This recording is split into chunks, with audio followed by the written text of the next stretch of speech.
साल 2024 को भाजपा के विजय रथ पर ब्रेक और सांसदों की दृष्टि से प्रदेश में 10 साल के बाद भाजपा को दूसरे नंबर की पार्टी बना देने वाले साल के तौर पर याद किया जाएगा।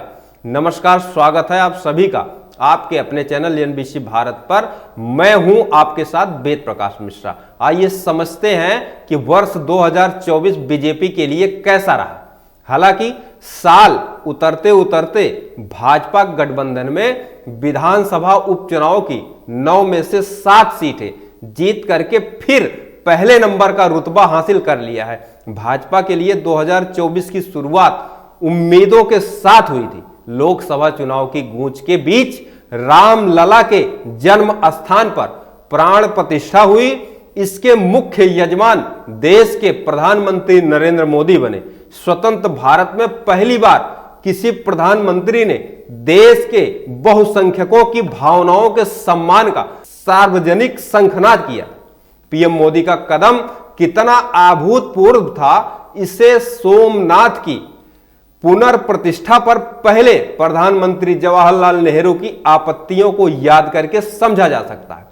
तब पंडित नेहरू ने कार्यक्रम में जाने से मना कर दिया था, साथ ही राष्ट्रपति को भी रोकने की कोशिश की थी। हालांकि राष्ट्रपति कार्यक्रम में गए, ऐसे में मोदी का पीएम के तौर पर रामलला के प्राण प्रतिष्ठा में मुख्य यजमान बनना युगांतकारी कदम था। पीएम के इस कदम से ऐसा माहौल बना जिससे लगा कि मोदी की लोकसभा चुनाव में 400 पार का नारा हकीकत में बदलेगा, लेकिन ऐसा नहीं हुआ। प्रदेश में भाजपा की सीटें ही नहीं घटी, बल्कि अयोध्या सीट भी भाजपा हार गई। यह भाजपा के लिए बड़ा झटका था। उपचुनाव में विधानसभा की सीटों में से 7 सीट जीत करके भाजपा ने इसी साल उस झटके के दर्द को कम जरूर कर लिया। उपचुनाव में जीत का बड़ा श्रेय प्रदेश सरकार के मुखिया योगी आदित्यनाथ और कार्यकर्ताओं के साथ उनके सीधे संवाद को जाता है। सीएम ने उपचुनाव को चुनौती के रूप में लिया था। सारी सीटों के लिए वह खुद व्यूह की रचना की। अगर कहा जाए कि 2024 में जाते जाते उपचुनाव नतीजों के जरिए योगी के प्रशासनिक कौशल के साथ संगठनात्मक कौशल का भी प्रमाण दे दिया है।